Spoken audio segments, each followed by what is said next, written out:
1 in 3 African American students are dropping out of high school. Only 1 in 5 African Americans between the ages of 25 and 29 has gotten a college degree. 1 in 5. Research has shown time and time again on predominantly white campuses, students of color struggle because they're looking for familiar faces. Recruitment and retention is really important for us navigating these campuses, because for building communities, you need to be able to see familiar faces and see faces and folks that you can, gelled well with. You need to be able to find advocates and find folks with commonalities. Commonalities is important for students.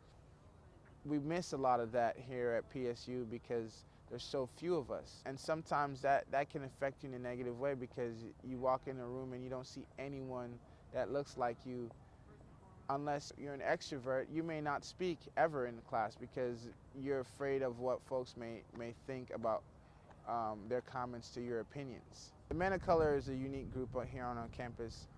Strive to engage the diverse student population and work to help them build community, and also give them skills to be able to get out there after they've graduated and get into the work field. Man, that's disappointing. You just want a job. You don't want this job. You know what I mean? There's a difference, right? And some of them I don't blame because they were unemployed. They just wanted a job. I want a job, man. But there's a difference between wanting a job and wanting this job, right? I want to be here because of this, this, and this. I love the company. I love the direction you're going. I like the product. I like the pipeline.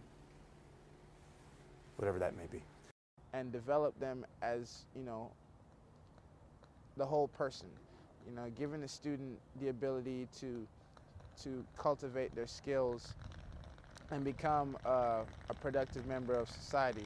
Networking, setting objectives for next year, Viking Week, marketing objectives. Oh, for Viking Week, does somebody want to explain just quickly what that was? Men of Color is, it's a good program for people who want to basically be an example on campus, not only on campus but off campus, even when the eyes aren't watching, because that right there shows form of character. So I am the Director of Retention Programs. So I recently, last January, took on the Diversity Scholarship Program and discovered that the program really wasn't active. When I came aboard, I knew some of the young men from just being around campus and working with them, and knew that they had some extreme talent, and felt like it was being wasted by just sitting and studying, right? They should be studying anyway, they're college students. I then took that program, grandfathered those young men that were participating, which were about 4 to 5 men at the time. They were active participants, and then made the Men of Color a part of the Diversity Scholarship programming. So now the group is close to about 25 to 30 members. Right now we're just talking about our own personal experiences, and then how does that apply to this environment and maybe potentially men that are coming behind them. I made mistakes, man. I made mistakes along the way. I've done all kinds of crazy stuff. Control the things you can control. We'll work on the stuff we can't control. That's going to take a little bit more time. But you can control your attitude. You can control when you jump out of bed. You can control how hard you work. You can control how you prepare. Nobody handed me anything. I actually was fueled. I was fueled by people telling me I couldn't do it. And some of them meant well. But really, man, they're fueling me, man. You know what? I got this. And I'll deal with the disappointment if that presents itself. But man, just stay with me on this. Stay with me. I'm the dude you're going to parade out in front of everybody saying, here's the guy that got accomplished for us and he was in our program, right? I'm going to be that guy for you. I feel like our culture is it's really, really corrupt. It's really tough on us as a minority because we're already at the bottom of the barrel.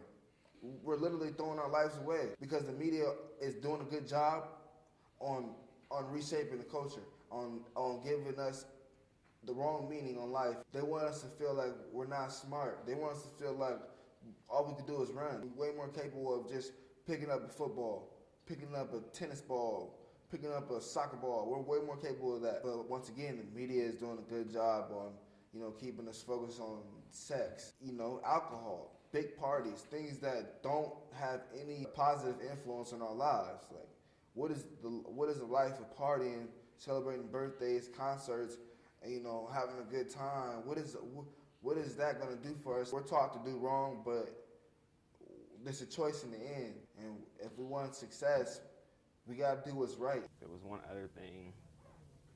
Setting objectives for next year. So by the end of this meeting, what do you guys want to have accomplished?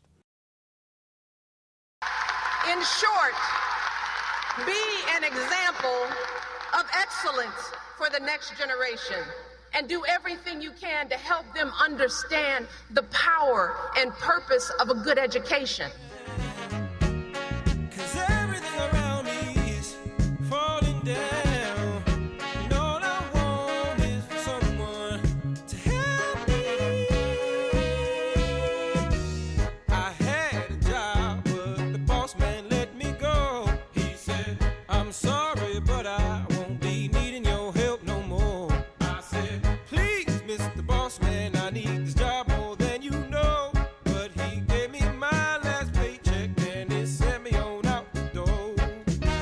Well, I need